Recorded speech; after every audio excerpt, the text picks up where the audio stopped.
অনির্বাণ যখন তার বোনদের সাথে এক টেবিলে বসেছিলেন। তো মিটিজোড়া ধারাবাহিকের আগামী পর্বে আপনারা দেখতে চলেছেন। তখন তার বোন তাকে জিজ্ঞেস করছে, সত্যি করে বলতো তুই অফিসটা কেন ছেড়ে দেবে?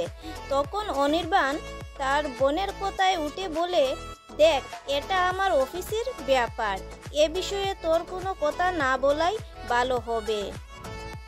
তখন অনির্বাণের ফোনে একটা ফোন আসলো। অনির্বাণ তখন ফোনটা দেখে তার বোনকে বলল, তোরা একটু ওয়েট কর, আমি ফোনে কথা বলে আসছি। এই কথা বলে অনির্বাণ রুমের বাইরে গিয়ে ফোনটা রিসিভ করে রাই ফোনটা করেছিল অনির্বাণকে ধন্যবাদ জানানোর জন্য। অনির্বাণ রাইকে টাকা দিয়ে সাহায্য করেছিল, তাই উনি ধন্যবাদ জানানোর জন্য ফোনটা করেছিল। তো হ্যাঁ প্রিয় দর্শক বন্ধুরা, আমার চ্যানেলে সবাইকে স্বাগত। তো ভিডিওটি দেখার আগে চ্যানেলটা যদি সাবস্ক্রাইব করা না থাকে, চ্যানেলটা সাবস্ক্রাইব করে পাশে থাকা বেল আইকনটি প্রেস করে নেবেন, যাতে আমার নতুন নতুন ভিডিও আপলোড করার সঙ্গে সঙ্গে আপনাদের কাছে পৌঁছে যায়। আর ভিডিওটি যদি ভালো লাগে একটা লাইক কমেন্ট শেয়ার করে দেবেন, যাতে আমি আপনাদের একটা লাইকে অনেক দূরে এগিয়ে যেতে পারি। তো ভিডিওটি স্কিপ না করে পুরো দেখার চেষ্টা করবেন। তো সঙ্গে থাকুন আর দেখতে থাকুন।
হ্যাঁ বন্ধুরা, এইভাবে তৈরি করে নেবেন কাটুল বিচি ভাজা।